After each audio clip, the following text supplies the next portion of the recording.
When you hear guys talking about skipping a lure, most of the time they are referring to a jig or a soft plastic. And even videos that I have done on this channel, I'm typically skipping with a jig or a soft plastic. But a lure that a lot of guys don't think that you can skip is a spinnerbait. Now, the reason learning how to skip lures like a spinnerbait underneath docks or underneath overhanging trees is so important is because you are going to show fish that typically see soft plastics and jigs something that is a lot different. And when you show fish that always see the exact same thing, something different, that is going to help you to catch a lot more bass. But learning how to skip a spinnerbait is really all about the setup. So let's dive into the setup and show you exactly how to skip a spinnerbait right now. Now, in order to get a spinnerbait to skip, not only do you need to learn how to cast this bait, but you also want to add a bigger soft plastic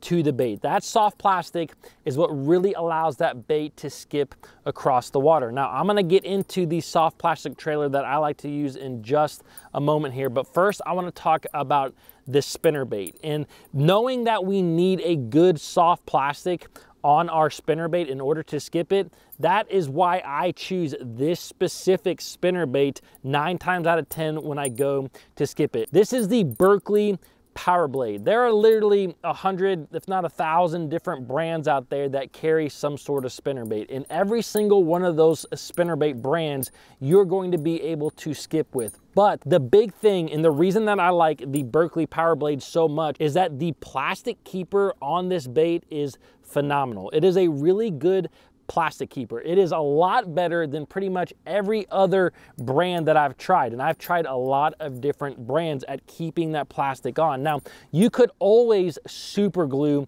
your plastic on, and I do that from time to time as well. But the bad thing about super glue is if you're using a spinnerbait a lot and you're catching a lot of fish, you're gonna wear out that soft plastic, and then your super glue just continues to build up and build up, where then it actually doesn't hold very well at all. Now, on this Power Blade, you actually do not need to use any super glue at all. That is why I like this spinnerbait so much. Now, this is what it looks like when it comes out of the package. It's a 1/2 ounce spinnerbait that I'm using right now. I always like to trim up my skirt, and I'm going to trim it just below where this hook is. Now, if you can see, this hook actually hangs down a lot more on that blade, on the Power Blade, more than other spinnerbaits, which I actually really like, because I don't use a trailer hook when I'm skipping. I just use that soft plastic. And I'm gonna trim that skirt up just like I did here, right below where the hook is. Now, the next thing you wanna do is thread on your soft plastic. Again, this is the most important part of this system, because this is what allows this bait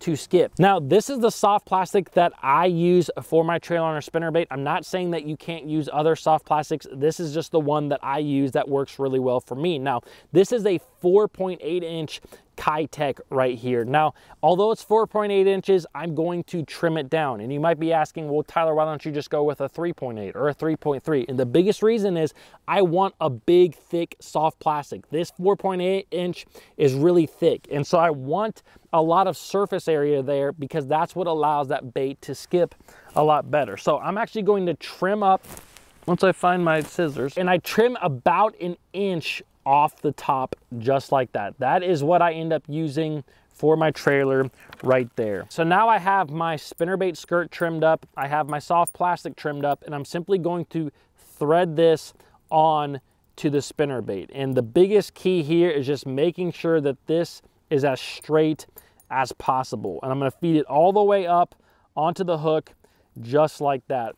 And that's it. That is how you set up a spinnerbait in order for it to skip. Now I'm gonna jump up on the front deck of the boat and show you exactly how I go about skipping this bait. But before I do, a quick word from today's sponsor. This video is brought to you by sportsmansoutfitters.com. If you are on the market for some rods, there is a great deal going on at Sportsman's Outfitters right now. If you buy one Arc Lancer Pro Series rod, you can get the second for just $19. That is a $100 rod for 19 bucks. You can get it right now along with a lot of other great deals for Black Friday. So check out those links down below in the description, pick you up some rods, and you're greatly gonna help support the Bass Fishing HQ channel. Now, when it comes to skipping a spinnerbait, it's very similar to any other lure that you can skip. Probably the biggest difference that I have noticed is that I typically want a higher velocity when I'm skipping a spinnerbait over other lures. I really want this bait to be moving because, as you can see, if you look at a spinnerbait, there's just a lot of parts here. You got blades, you got wires, you got everything. So because there's so much for the water to catch, it's really best to have some speed to get that thing to skip the furthest. Now, with that being said, you want to make sure that you have a quick thumb, because sometimes no matter how you set up a spinnerbait, it might hit blade first or wire first. It's going to just simply hit in a weird way. And if it hits in a weird way, it's not going to skip, and you're gonna wanna make sure that you stop your spool from spinning to prevent a big backlash. Now, I typically do an underhand roll cast. Sometimes you can do a pitch skip. It's hard to do it with the spinnerbait. As you can see, I skipped it a little bit right there. But an underhand roll is basically like I keep my line out about like this, and I do an underhand roll, just like that. That is your underhand roll cast. That gives me a lot of velocity in order to skip this bait. Now, the big thing with skipping a spinnerbait is feathering that spool with your thumb a hair before it hits the water. If you do that, you can really set that spinnerbait in the water very gently. And if you set it in there gently, it's going to skip a lot farther. If it comes just crashing down into the water, it's not gonna skip. So feather that spool, and we'll show you a couple of skips right here. I got a this is a perfect example of where I might wanna skip a spinnerbait. If you look here, I have a typical lay down, but you have a branch that's kind of coming out under the water. It's only about a foot above the water, but there's also a branch under the water. I'd love to hit that branch under the water from this angle. And so in order for me to do that, I got to skip it right up under there. So I'm just gonna skip it just like that.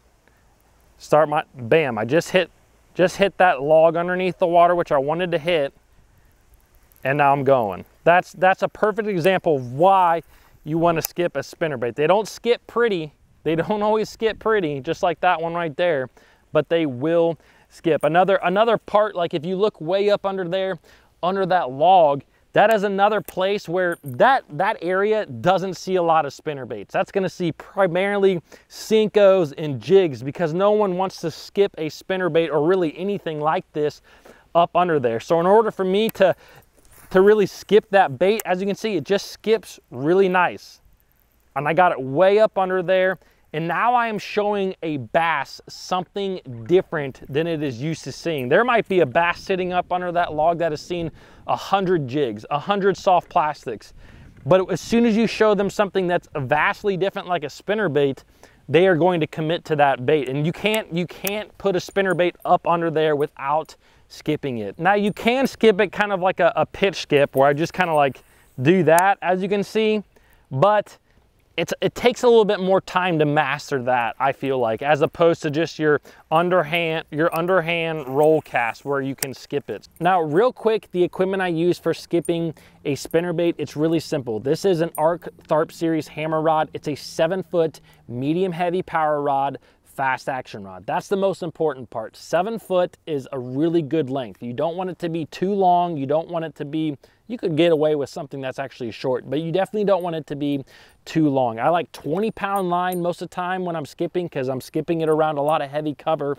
And then I like a 7.3-to-1 gear ratio reel. This is a Bruin ELS reel. That is what skipping a spinnerbait is all about. If you want to watch more skipping videos, I did a whole series of skipping a jig right here. I did another video about skipping just in general right here. So I hope you guys enjoyed this video. Please subscribe, comment below, and I'll see you guys in the next video.